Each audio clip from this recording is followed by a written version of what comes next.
Bu sürdeki mezmunlar şeytanımızga qandaq vesvese qildiganligi, qalbimizga nimalarni tashlaydiganligi va shundaqla shaytonning mohiyati, ya'ni kuchlikmi, ojizmi va shundaqla bu shaytonning turi va shundaqla ana shu shaytonning vesvesalarini qutulish yo'llaridan unda bo'lsa nimadan panoh tilaymiz? Bizni Alloh subhanahu va taolo ana shundaq ulug' üst bilan panohlik tilashga buyurgan ish nima? Büyük sahabalar, ey Rasulullah, bizning qalbimizda shundaq bir xiyollar paydo bo'ladiki, uni og'zimizdan chiqarishni biz bak cho'ng ish deb bilamiz. Ya'ni og'zimizdan chiqarmaymiz. Mana bu shundaq bo'lmur xiyollar bizning xayolimizga kiradi dedi. Payg'ambarimiz Muhammad alayhisalom dedi. Alhamdulillah vassalatu vassalamu ala rasulillah amma ba'd. Assalomu alaykum va rahmatullohi va barakatuh qarindoshlar. Biz bugun namoz suralarimizdan nəhayət köp oxuyduğan və şundaqla bunu çoğlar olsun, kiçiklər olsun, həmmisi degidək biladigan Qur'on-Kərimninki ən axirki sürə bolğan Sürə Nasni oxuyumuz. Biz ilgirki dərsimizdə Sürə Fatihəni, yəni Qur'on-Kərimninki birinci sürəni oxuyan bolsaq, bugün axirki sürəsini oxuyumuz. Və şundaqla muş axirki sürədən başlap dərsimizni davam qılımız. Xoş, unda bolsa bizning bugün oxuyduğan Sürə Nas, yəni Qul a'udhu bi rabbin nas degan bu sürə qandaq sürə desənglər, bu sürə hər bir müsəlman üçün qalqan qoruğan sürə. Nimişqa? Çünki bu sürə bizni şeytanın vəsvəsələrindən saqlaydı. Və şundaqla bu sürədəki məzmunlar şeytanın bizə qandaq vəsvəsə qıldıqanlığı, qəlbimizə nimələrni taşlaydıqanlığı və şundaqla şeytanın mahiyeti, yəni küçükmü, acizmi və şundaqla bu şeytanın türü, yəni şeytanlar insanlardan bulamdı və ya ki cinlardan bulamdı. Bunun türləri və şundaqla ana şu şeytanın vəsvəsələrindən qutuluş yollarından bizə xəbər verdi. Və şundaqla bu Qul a'udhu bi rabbin nas degan bu sura hər bir müsəlmanınki şifası. Yəni bir müsəlmanga şeytandan vəsvəsə yetgan bolsa, göz tekkan bolsa, sihirga uçurgan bolsa, mana mushu sur orqali o'ziga shifo topalaydi. Shuning uchun bu sura intayin muhim bo'lgan bir sura. Afsus biz bu surani hozirga qadar namozlarda o'qiymiz, ma'nosini bilmagan bo'lg'achqa bu suradan yetarli foydalanmoqlik. Hem de inşallah biz bugünkü ders okuş arkalık bu surunun kıymetini bilimizde namazda okuyla veya ki ettiğin keşke zikirlerimizde okuyla veya ki her günü namazdan keyin okuyla onun ma'nosini bilip okuyumuzda o vaqtki tuygu başqacha bo'ladi va shundaqla surning bizga beradigan ta'sirimi başqacha bo'ladi. Bu sura ana shundaq muhim va ulug' sura bo'lganligi uchun payg'ambarimiz Muhammad alayhisalom sahobalarga va bizlarga bu surani har namozdan keyin bir qatam o'qishga buyurgan. Va shundaqla ettiğin akşamlık zikirde 3 qatam o'qishga buyurgan. Şuna bu süre ettiğin keşke zikirlerde 3 qatam o'qish va shundaqla namozdan keyin 1 qatam o'qish sunnat hisoblanadigan bir süre. Xo'sh, unda bo'lsa biz darsimizni boshlaylik. Ya'ni bu surani tushunishga boshlaylik. A'udhu billahi minash shaytonir rojim. Bismillahirrohmanirrohim. Qul a'udhu bi robbin nas, malikin nas, ilahin nas. من شر الوسواس الخناس الذي يوسوس في صدور الناس من الجنة والناس. Allah subhanahu wa ta'ala bu ayetlerde bizge nime deydi? Oldu ulan Allah subhanahu wa ta'ala bu sureniki birinci ayetide Peygamberimiz Muhammed aleyhisselam ve bizlerge Kul a'udhu bi rabbin nas. Ey Muhammed etkin. Deyin. A'udhu bi rabbin nas. Kişilerinin pervişkari, Rabbi, perverdigarı boğan Allah'a sığınımen, Allah'a panahlık dileymen. Deyin. Qarab baxadigan bolsak Allah subhanahu wa ta'ala bu oyatda o'zining pervishkor degan sifati bilan o'ziga sig'inishga, panoh tilashga buyurdi. Nima uchun? Allah subhanahu wa ta'ala Rabb sifati bilan bizni pervish qilsa, shaytonning vasvasasi bizga yetmaydi. Bizni shayton ozdiranmaydi, vasvasa qilolmaydi. Allah subhanahu wa ta'ala Rabb sifati bilan bizni qo'g'disa, insonlar bizga yomonlikni yetkazolmaydi. Bu sebepten Allah subhanahu wa ta'ala bu surunun birinci ayetide bir Rabbin nas, kishilarning pervishkori degan bu sifati bilan bizni o'ziga sig'inishga buyurdi. İkinci ayetide bolsa Melikin nas, ey Muhammed etkin ki degin kishilarning podshohi bo'lgan Allohga sig'inaman, Allah bilan panohlik tilayman degan deb bununla buyurdi. Qaraydigan bolsak Allah subhanahu wa ta'ala ikinci ayette o'zining podshoh degan bu sifatni keltirdi. Ya'ni o'zining podshoh degan sifati bilan panohlik tilashga, o'ziga sig'inishga buyurdi. Nima uchun? Allah subhanahu wa ta'ala bu sifat orqali bizlarga shuni demoqchiki, men insonlarning podshohi, bütün insonlar mening iznimsiz hech ish qilinmaydi. Bu sebepten mening malik degan bu sifatim bilan menga sig'ininglar, menga panohlik tilanglar. Shunday qilsanglar, sizlar turli yomonliklardan saqlanasizlar deganga ishorat qilish uchun Allah subhanahu wa ta'ala bu oyatda malik degan sifatni keltirdi. 3-oyatda Allah subhanahu wa ta'ala ilahin nas, kishilarning ilohi bo'lgan Allohga sig'inaman degan deyish orqali ey insonlar, bütün insonlarning ilohiy men, boshqaruvchisi men, sig'inishga tegishlik bo'lgan, ibodat qilishga loyiq bo'lgan zot men. Shuning uchun menga sig'ininglar, menga panohlik tilanglar degan ishorat qilish uchun Alloh subhanahu va taolo iloh sifati bilan o'ziga sig'inishga buyurdi. Qaraydigan bo'lsak, Alloh subhanahu va taolo bu suraning oldingi 3 oyatida o'zining 3 ulug' sifati bilan o'ziga sig'inishga, o'ziga panohlik tilashga buyurdi. Nima uchun? Chunki panohlik tilaydigan narsa nihoyat buyuk. Bizning eng chong dushmanimiz, bizni ichimizdan ozdiradigan xatarlik dushman bo'lganligi uchun Alloh subhanahu va taolo 3 oyatda bizni panohlik tilashga buyurdi. Shundaqla o'zining ulug' sifati bilan panohlik tilashga buyurdi. Xo'sh, unda bo'lsa, nimadan panohlik tilaymiz? Bizni Alloh subhanahu va taolo ana shundaq ulug' 3 sifati bilan panohlik tilashga buyurgan ish nima? Min sharril vasvasil xannas. Yushunib oladigan shaytonning vasvasining yomonligidan panohlik tilayman degan deyish orqali Alloh subhanahu va taolo o'zining 3 sifati orqali yushunib oladigan shaytonning vasvasining yomonligidan panohlik tilashga buyurdi. Qaraydigan bo'lsak, Alloh subhanahu va taolo bu oyatda biz panohlik tilaydigan narsani xabar berdi. U bo'lsa-mu shaytonning vasvasining yomonligi. Va shundaqla Alloh subhanahu va taolo bu oyatda shaytonning xarakteridan, mohiyatidan xabar berdi. Shayton qo'rqudek, biz ojiz kelgudek narsami? Undaq emas. Xannas yushunib oladi shayton. Inson g'aflatda qolgan vaqtda insonga ega bo'lib olgan bilan Alloh subhanahu va taolo bu oyatda xannas deyish orqali u shayton shundaq bir ojiz narsa ki sizlarga vasvasa qiladigan, sizlarni ozdiradigan shayton xannas yushunib oladi. Qanday vaqtda Allohga sig'insanglar, Allohga panohlik tilasanglar, Allohni zikr qilsanglar. Demak, Alloh subhanahu va taoloning o'zining 3 sifati bilan o'ziga sig'inishga buyurishi, mana shundaq Allohning sifati bilan Allohga sig'insanglar, Allohga panohlik tilasanglar, Allohni zikr qilsanglar, yod etsanglar, u shayton yushunib oladi deganga ishorat qilish uchun. Shundaqla Alloh subhanahu va taolo Qur'on Karimning boshqa bir oyatida bu nuqtani kuchlantirib, innallazina taqaw idza massahum ta'ifun minash-shayton tadhakkaru fa idahum mubsirun. Taqvodor kishilar, Allohdan qo'rqadigan kishilar shaytonning vasvasiga uchursa, shayton uning qalbiga ba'zi shak shubhalarni, vasvasalarni solgan vaqtida tadhakkaru, ular darhol qanday qiladi? Allohni eslaydi.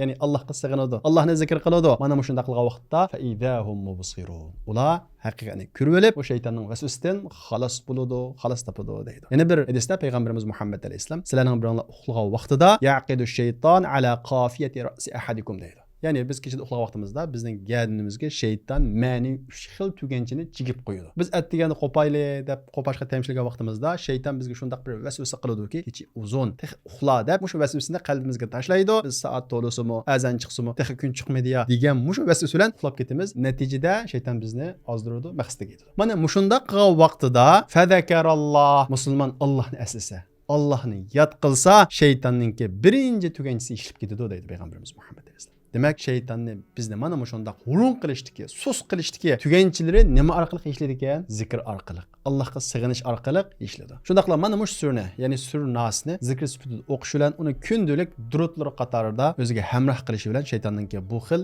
vasvasalardan qutulalaydi. Undan keyin Alloh subhanahu va taolo shaytonning bizni qandoq ozdirganligi, bizga qandoq hujum qilganligi, qayrimizga hujum qilganligini xabar berib, allazi yuvasvisu fi sudurin nas. U shayton kishilarningki dillarida, qalblarida, ko'ngillarida vasvasa qiladi deydi. Qanday vasvasa qildi ko'ngillarga? Har xil shak shubhalarni tashlash orqali, qo'rqinchlarni tashlash orqali, endishlarni tashlash orqali, unutuldirish orqali, g'ururlik orqali, esnash orqali insonga vasvasa qiladi. Xulosa vaqtimizda shayton birinchi qilib insonni qanday ozdirdi desanglar, insonning qalbiga qo'rqinchni tashlab qo'yish orqali ozdiradi. Bu shaytonning insonni yaxshi yo'ldan to'sishdiki, harom yegizishdiki eng chong vositasi. Masalan, shayton bir odamning qalbiga qo'rqinchni iborat, endishdan iborat bu narsani tashlab qo'ygandan keyin u odam Alloh yo'lidagi ba'zi bir xizmatlarni to'xtaydi. Alloh yo'lida mengashdan to'xtaydi. Masalan, deylik, bizning qalbimizga shayton vasvasa qilib, "Hey, sen bundaq so'zlasang, xizmat qilaman desang, vataningga tuqunlarga bir ish bo'lib qolarmi?" degan bir andishni sap qo'ydimi qalbimizga, bu ishimizni to'xtab qolamiz. Bir Alloh yo'lida pul xarjlamoqchi bo'lgan odamning qalbiga, "Sen ma ishni qo'llasang, falon ishingiz yana yetadi, falon tijoratingiz yana yetadi, falon shirkating taqlab ketishi mumkin" deganga o'xshagan. Mana shunday qo'rqinchni sap qo'yadi, vaqt u odam Alloh yo'lida pul xarjlashdan to'xtaydi. Va shundaqla shayton bir tijoratchining qalbiga qo'rqinch, endishdan iborat bu narsani tashlab qo'ysa, ya'ni piqirchilikdan qo'rqash, pul topolmaslikdan qo'rqash, kelgusin endish qilish qo'xshash shunday qo'rqishni tashlab qo'ysa, u tijoratchi qanday qildi bilamsizlar? Tijoratlarda bahona yo'q deb setishi mumkin. Ayıplarını yapışı mümkün, yalgan aytishi mümkün, başkalarını aldışı mümkün, hatta başkalarının hakkını yevirishi mümkün. Bunun kayniga nima yushirgan? Qo'rqinch. Ya'ni uning qalbiga shayton sap qo'ygan qo'rqinch yushirgan. Demak, aziz qarindoshlar, qo'rqinch intayin xatarlik bir narsa. Bu shaytonning eng muhim vasitasi. Shu Qur'on Karimda bu qo'rqinch nari kelmasin, Allohdan boshqa har qanday o'rinda kelgan yerda sukulab kelgan. to'silib kelgan, cheklanib kelgan. Shuning uchun bir mu'min Allohdan qo'rqadi. Undan boshqa hech narsadan qo'rqmay Allohga tavakkul qilib mangdi. Shunga bizda mayli tijoratchi bo'laylik, mayli bir da'vatchi bo'laylik, mayli o'zimizni siyosiy yo'llarga atagan birisi bo'laylik, kim bo'laylik, men bir millatning davosini qilaman va yoki Alloh ustimga yuklagan majburiyatni ado qilaman degan bir kishi bo'lsa, qalbimizga bir qo'rqinch paydo bo'lib qolgan bo'lsa, unda qarab boqaylik. Bu qo'rqinch, bu andish qilgan ishimiz rost yuz beramdi, yuz bermamdi. Buning bunda qarasak, buning bir muhim ish ekanligi, rost yuz berish va yoki yuz bermas ehtimolining bor ekanligini ko'ralsak, bu shaytonning vasvasasi ekan. Men to'g'ri yo'lda mangdim. Allohning roziligida mangdim. Allohga tavakkul qildim. Men ansirga ishni Alloh subhanahu va taolo men kupoy qiladi degan tavakkuldan mangishimiz kerak. Chunki shayton ko'p hollarda mana shunday bizning ilkimizda bo'lmagan, ya'ni biz o'zgartirmaydigan va shundaqla bo'lish ehtimoli bo'lgan va yoki bo'lmagan ishlar orqali bizning qalbimizga vasvasa qilib, bizni Alloh yo'lidan to'sadi, yaxshi yo'llardan to'sadi va shundaqla ba'zi bir haromlarni bizga yuguzadi. Shunga Alloh subhanahu va taolo Qur'on Karimda shaytonniki bu qildiqimizga xabar berib, "Innama zalikumush shaytonu yukhawwifu awliya." Ana shu shayton o'zining do'stlarini qo'rqitadi. Qo'rqitib boshqalarni o'zini do'st qilib oladi. Demak, biz shaytonning kayniga kirib, qo'rqib Alloh yo'lidan to'xtasak, qo'rqib boshqalarning haqqini yeb olsak, ya'ni faqirchilikdan qo'rqib boshqalarning haqqini yeb olsak, yolg'on aytsak, qo'rqib Alloh yo'lida pul xarjlashni o'zimizni tartsak, ustimizga yuklagan mas'uliyatni o'zimizni elib qassak, bu vaqtda biz kim bo'lamiz? Shaytonninki do'sti bo'lamiz. Shuning uchun Alloh subhanahu va taolo bu oyatning davomida "Fala taxafuhum va xafuni in kuntum mu'minin." Ulardan qo'rqmanglar. Shaytondan qo'rqmanglar. Shaytonning qalbingizga silib qo'ygan u qo'rqinchidan qutulinglar. Nima orqali? Allohdan qo'rqish orqali. Men endish qilayotgan ishlar kimning qo'lida? Allohning qo'lida. Men qo'rqayotgan ishlar Allohning qo'lida. Alloh subhanahu va taolo bir ishni saqlasa, paxtaning orasida cho'g' saqlaganga o'xshash, xuddi Yunus alayhissalomning kitning orasida saqlaganga o'xshash saqlaydi. Men Allohga tavakkul qilib to'g'rildi. Men degan ma ishonchidan Allohdan qo'rqa olsak, bu vaqtda biz shaytonning bu vasvasasini qalbimizdan sukib tashlay bo'lamiz. Shundaqla Alloh subhanahu va taolo Qur'on Karimda shaytonning mana shu qo'rqinchli iborat mushu vasvas orqali bizni yaxshi yo'llardan to'sadiganligini xabar berib, "Ash-shaytonu ya'idukumul faqra." Shayton sizlarni faqirchilikdan qo'rqitadi deydi. Insonni shayton faqirchilikdan qo'rqitgandan keyin nima bo'ldi bilamizlar? Halol harom ayirmaydi. Faqir bo'lib qolamanmi? Bolalarimni boqolmay qolamanmi? Kelgusimda qiyinchilik tortib qolamanmi deb tijorat qilsam, unda ilg'amaydi. Halol haromga diqqat qilmaydi. Shundaqla Alloh yo'lida pul xarjlamaydi. Shayton maqsadiga yetgan bo'ladi. Shuning uchun Allohdan qo'rqish orqali, Allohga tavakkul qilish orqali va shundaqla surnasini o'qish orqali shaytonning bu vasvasidan qutulishimiz kerak. Buning yo'li bu. Ikkinchisi, ya'ni shaytonning bizning qalbimizga vasvasa qilib bizni ozdiradigan vositalar, qiltaqlarning ikkinchisi qaysi desanglar, bizning qalbimizga shak shubhini silib qo'yish. Ya'ni e'tiqodiy jihatda shak shubhini silib qo'yish, ibodatlarimizga shak shubhini silib qo'yish mana bu shaytonning eng chong qiltaqlaridan birisi. Masalan, qanday desanglar, Alloh subhanahu va taolo bizni ko'p ishlarda o'ylanishga buyuradi. Aql ishlatishga buyuradi. Biz o'ylanamiz, tafakkur qilamiz. Lekin bu o'ylanishimiz va tafakkur qilishimiz o'zining chek-chegarasidan chiqib ketgandan keyin biz xatolashib qolamiz. Biz aqlimiz yetadigan narsalar ustida o'ylana olamiz, tafakkur qila olamiz. Masalan, dunyoni kim yaratdi? Havoni kim yaratdi? Bizni kim yaratdi? Alloh yaratdi degan bu to'g'ri yakunga bora olamiz. Ammo shayton bizni mana shu nuqtadan kirib turib, "Mani kim yaratdi? Mani kim yaratdi? Alloh yaratdi" deb eng oxirida Allohni kim yaratdi degan savolga elib berish orqali bizni iymon e'tiqodda ozdiradi. Bu haqda payg'ambarimiz Muhammad alayhisalomning oyati uchiq qilib, shayton sizlarning biringlarning qashiga kelib, "Buni kim yaratdi?" deydi. Oxirida sening Robbingni kim yaratdi degizadi. Bu ahvolga kim duch kelgan bo'lsa, darhol Allohga panoh tilasin. Ya'ni a'udhu billahi minash shaytonir rojim. Va shundaqla a'udhu bi robbin nas degan mush nas surasini o'qisin, a'udhu billahi minash shaytonir rojim desin, mana mushundaq deb xiyoldan to'xtasin deydi. Demak, shayton bizni mana mushundaq aqid e'tiqodimizga har xil shubhilik savollarni tashlash orqali ozdirdi. Amaliyotda islomda savol so'rash shaklinamdi, undaq emas. Alloh subhanahu va taolo savol so'rashga, aql ishlatishga buyurdi Qur'on Karimda. Lekin hammasi o'zining haddining ichida, chek-chegarasining ichida bo'lishi kerak. Masalan, Allohni kim yaratdi degan bu savol mantiqsiz bir savol. Qaysi jihatdan mantiqsiz?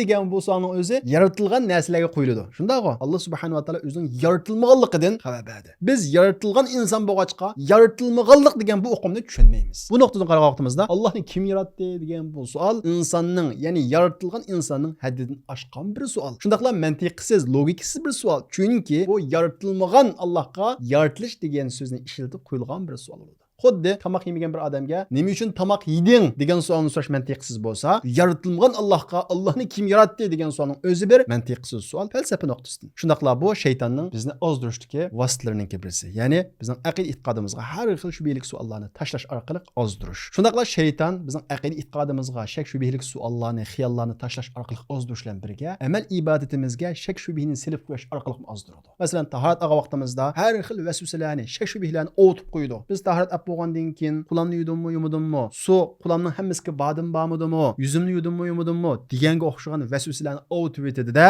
ondan keyin biz bir tahoratni 2 qatim, 3 qatim, hatto 5 qatim olamiz. Ibodat bizga ig'rishiydi, qiyinlashidi. Oxirida qanday qilamiz? Ibodatdan voz kechishimiz mumkin. Bu namozdami yuz beradi bu. Namozda shayton vasvasa qiladi, shak shubha tashlaydi. 2 rakat o'qidimmi, 3 rakat o'qidimmi deganga o'xshagan turli vasvasalarni tashlaydi. Ba'zi kishilarimiz bu xil vasvasalarning keyniga kirib, tahoratni qayta oladi. Namozni qayta o'qiydi. Bu xil vasvasa doim izchil bo'lsa, bu bir xil illat. Bundan qutulishning yo'li uningga parvo qilmaslik, xuddi payg'ambarimiz Muhammad alayhisalom buyurgandek. Uning keyniga kirmaslik, uni e'tiborga olmaslik. O'zining xayoli bo'yicha, masalan, tahorat ap bo'ldi shunday. Shayton uningga quloqning osh tarafi chala qolganda qildi-ya deb vasvasa qilsa, yo'q, chala qolmadi deb turib harakat qilish. Namoz o'qib bo'ldi. Sen namozda sur Fatihani o'qimading ya deb vasvasa qildi. Va yoki 4-rakatda sen hozir 1 rakatni kam o'qiding ya deb vasvasa qildi. Mana mushundaq vasvasalarning hech qaysini keyniga kirmaslik, uni e'tiborga olmaslik. Men 4 rakatda tahoratni kamil oldim deb tahoratni hisob qilaverish, namozda davom qilaverish. Mana mushundaq davom qilib turib, agarda tahorat chala qolgan bo'lsa, namoz chala qolgan bo'lsa, uni Alloh subhanahu va taolo afv qiladi. Chunki bu vasvasa bir qopqonga o'xshaydi. Uning ichiga kirib olgan odam shaytonning to'riga kirib qolgan bo'ladi, uningdan chiqolmaydi. Va shundaqla shuni bilishimiz kerak, bu vasvasa taqvodor kishilarda ko'p bo'ladi. Ya'ni Allohdan qo'rqadigan, o'zining ibodatiga nihoyatda diqqat qiladigan kishilarda ko'p bo'ladi. Ma ichida bir narsa yo'q, uyga o'g'ir kirmaydi-ku. Dal shunga o'xshash ibodatiga ahamiyat bermaydigan, iymoni kuchli bo'lmagan kishilar shaytonga parvo qilmaydi. Shayton ana shundaq ibodatga diqqat qiladigan, iymoni kuchli odamlarga vasvasa qilish orqali ibodatni ig'irlashtirib, oxirida bizar qildirish uchun mana shu vositani qo'llanadi. Bu haqda payg'ambarimiz Muhammad alayhisalomning ko'rsatmasi nihoyat aniq. Ya'ni payg'ambarimiz Muhammad alayhisalomning qashiga bir odam: "Ey Rasululloh, men namoz o'qisam, mana shundaq tortim singandek bir xiyol kelib qolaman" deb shikoyat qilib keldi. Payg'ambarimiz Muhammad alayhisalom nima dedi? Bundaq shak shubha uchsang, bir tahorat al dedimi? Yo'q, undaq emas. Sen shu bir puroqni purmoqchilik, ovozni anglamoqchilik, u so'roqninki namozingni davom qilaver dedi. Demak, mana bu vasvasadan qutulishninki yo'li. Agar sizlar bunga cho'nqurlab ish ketsanglar, qutulolmaysizlar. Chunki vasvasa shundaq bir narsaki, cho'nqurlagan siri yo'g'onaydi. Uning e'tibor bermagan siri kichiklaydi. Chunki bu shaytonning insonni ozdirishdagi eng muhim yo'li. Va shundaqla bu vasvasadan iborat bu shaytonning qiltiqidan qutulishning yana bir yo'li dal mana shu biz bugun o'qigan Qul a'udhu bi robbin nas degan bu surani ko'p o'qish. Shundaqla a'udhu billahi minash shaytonir rojim deb shaytonning yomonligidan panohlik tilash. Unda bo'lmaydi ekan, shu vasvasa orqali shayton insonni shu ibodatdan to'xtatadi. Bu vasvasa baydab o'tgandek tahoratda, namozdan bo'lmaydi, boshqa ishlardan bo'ladi. Hatto qilayotgan yaxshidan bo'ladi. Alloh yo'lida qilgan chiqimidan bo'ladi. Masalan, qanday deyli? Alloh yo'lida chiqim qildi, pul xajladi desak, shayton unga darhol vasvasa qiladi. Sen Alloh yo'lida pul xajladim deb unga palani pulni berding, lekin u palani bag'chida yuriydi ya. Palani yerda tomoq yeb yuriydi ya. Raqatim yerda bu yerda tomoq yeganini ko'rgan bo'lsa, shayton unga darhol vasvasa qiladi. Qara, sen bergan pulga o'ynadi. Sen bergan pulga tomoq yedi deganga o'xshagan mana shundaq vasvasani unga keltirish orqali oxiri uni qanday qiladi? Xayr saxovatdanmi, Alloh yo'lida chiqim qilishdimmi to'xtatadi. Amaliyotda musulmon bu vaqt qanday qilish kerak? Allohni eslash kerak. Qul a'udhu bi robbin nas deb bu surani o'qish kerak va shundaqla a'udhu billahi minash shaytonir rojim deb Allohni eslash kerak. Agar shaytonning degandek bo'lib masalan bir odam Alloh yo'lida chiqim qildi, u chiqim qiling'ichi u pullarni naloyiq yerga xajlagan bo'lsa-mu, u odam savobini elib beradi, naloyiq yerga pul xajlagan odam hisobini o'zi beradi. Ammo odamning savobi hech qanday yerda kamlab ketmaydi. Bu vaqtda boshqa bir hadis bor. Ya'ni bir odam atdeganda chiqib Alloh yo'lida sadiq qilaman dedi, u pul o'g'rining qo'liga tushib ketdi, zinoxorning qo'liga tushib ketdi, lekin Alloh subhanahu va taolo oxirida u odamningki sadiqasini qanday qildi? Qabul qildi. Ammo shaytonning vasvasasiga kirib to'xtagandan keyin yaxshiroq yana izlamaydi, oxirida bu yaxshi yo'ldan to'xtab qoladi. Shunga shaytonning bu vasvasasi ibodatlarimizda, namozimizda, zakotimizda, butun amal ibodatlarimizning hammasida tepiladi. Shunga shaytonning bu vasvasasining keyniga kirib asla qilayotgan yaxshi ishlarimizni to'xtamasligimiz kerak. Mangmoqchi bo'lgan ishlarimizdan vasvasiga, ya'ni aniq bo'lmagan ishlarga qarab uni e'tiborga olib turib to'xtamasligimiz kerak. Shaytonning bizning qalbimizga soladigan vasvasalarining yana birisi nima desanglar? Bo'lmag'ur xiyollar. Ya'ni namoz o'qiyotgan vaqtimizda, hatto eng hurmatli yatgan vaqtimizda xiyolimizga ajoyib bo'lmag'ur xiyollarni tashlash orqali shayton o'zimizni seskantiradi. Shayton bizning qalbimizga bu xil bo'lmag'ur xiyollar bilan vasvasa qilgandan keyin biz o'zimizni seskinib ketamiz. Ey, men mush Qur'onning oldida o'ltirib turib, mushunda xiyol qildim ya. Namozda turib, mushunda xiyol keldi menga. Demak, men bek nachar inson ekanman. Demak, men bek fosiq ekanman. Mening qalbimda bir ish bor o'xshaydi deb o'zimizga tushkunlashib ketamiz.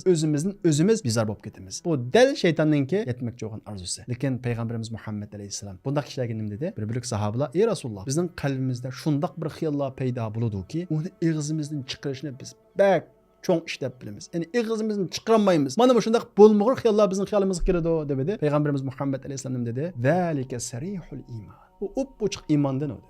Demek sizin kalbinizde ana şundaq iman bo'lg'achqa, şeytan sizga vasvasa qilib sizni o'zingizdan bizar qildirish uchun, ibodatni to'xtatish uchun mana shundaq bo'lmag'ur xiyollarni tashlaydi. Şeytan bizga mana shundaq bo'lmag'ur xiyollarni tashlagan vaqtimizda bizning qilgan ishimiz nima? Darhol Allohni eslash. A'udhu billahi minash shaytonir rojim.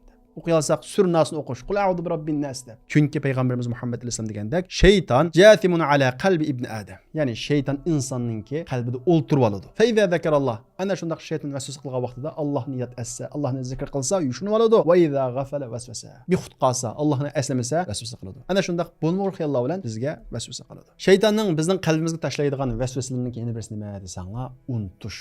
Yani bazı vaqtda bu unutuş, bazı bir mening acizliş sebebidir mi buludu? Ve şundaqla şeytanın bizge vesvese qilishida mi buludu? Bazı vaqtda özümüzde unutuqlik payda bo'lib qolgan bo'lsa, bununla maddi sebeplerini izlashlan birge şeytandan panolik tilishimiz kerak. Şunu Allah subhanahu wa taala Qur'on Kerimde "Vezkur rabbaka iza nasit." Unutib qalsang, Rabbini esla deydi. Rabbini eslash kimni qachiradi?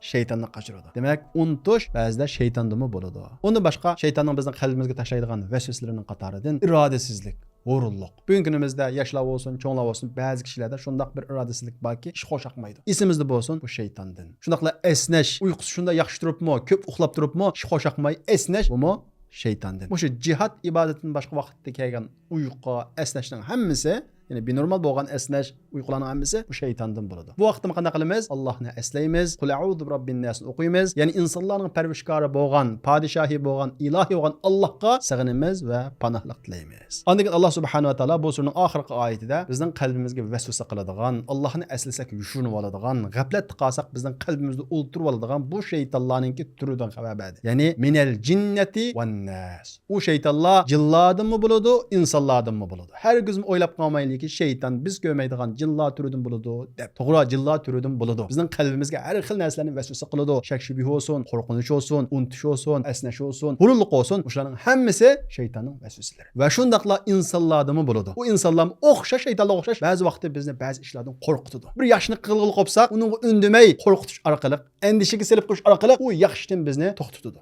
Şuna bizning qashimizga kelib, bizga maslahat bergan kishilarning hammasini yaxshi deb o'ylab qolmaylik. Ba'zi odimiy shayton bo'lishi mumkin. Oldimizga ko'zoynak taqab kelsin, har xil unvonlar bilan kelsin, sizga maslahat berib, sizni to'g'ri yo'ldan to'sqa odam, bu bir odimiy shayton. Qo'rqitish bilan, endish qilish bilan sizni to'sqa odam bu shayton. Va shundaqla har xil unvonlar bilan kelsin, sizning oldingizga kelib, shak shubhalik savollarni tashlash orqali sizni iymonda tavhidishga uringan kishi, bu sizning o'qituvchingiz bo'lgan taqdirdami, u odimiy shayton. Yani şeytanınki adem şekilde hizmet kıldıgan bir şekli. Çünkü şeytan bizning qalbimizga vesveselik suallarni tashlaydi ya. Bugungi kunimizdagi ba'zi odimiy shaytonlarmi o'qituvchi nomi bilan, bu shu yoshlar o'qitadi hozir. Maktabda o'qituvchi nomi bilan o'quvchilarga har xil shubhalik suallarni tashlash orqali u bolalarni ozdirishni planlaydi. Amaliyotda u bolalar texi o'quvchi, diniy saviyasi tuvan, ammo o'qituvchi o'zining dinsizligida, odimiy shaytonligida izlanib xil cho'nqurlab ketdi. O'zining izlanib nurg'unlagan shu osti bo'sh bo'lsa-mu, ana shundaq dalil bilan kelib, yosh bolalarning kallasiga har xil savollarni tashlash orqali dinni tarbiya bu o'xshashlar bugungi kunimizdagi odimiy shaytonlar. Shunga mayli odimiy shaytonlar bo'lsin, mayli jinniy shaytonlar bo'lsin, ularning yomonligidan qutulishning yo'li nima ekan? Robbin nas, kishilarning Robbi bo'lgan Allohga sig'inish, Allohdan panohlik tilash. Kishilarning podshohi bo'lgan Allohdan panohlik tilash. Kishilarning ilohi bo'lgan Allohdan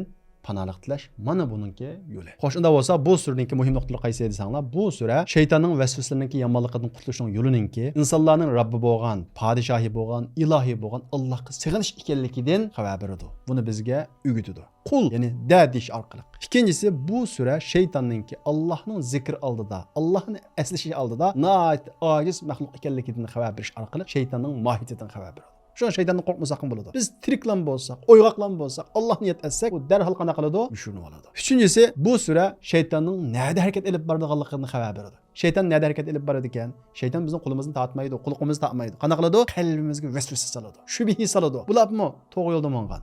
Qancha to'g'ri yo'lda mangan odamga shayton shuncha kuchli vasvasa qiladi. Shubhilarni tashlaydi. Bo'lish bo'lmas ehtimoli bo'lgan, hatto uning o'zgartish ilkida bo'lmagan ba'zi ishlarni unga vasvasa qilish orqali uni to'g'ri yo'ldan taydirishga, ozdirishga tirishadi. Lekin biz Allohni eslagan vaqtimizda bu vasvasa qanday qiladi?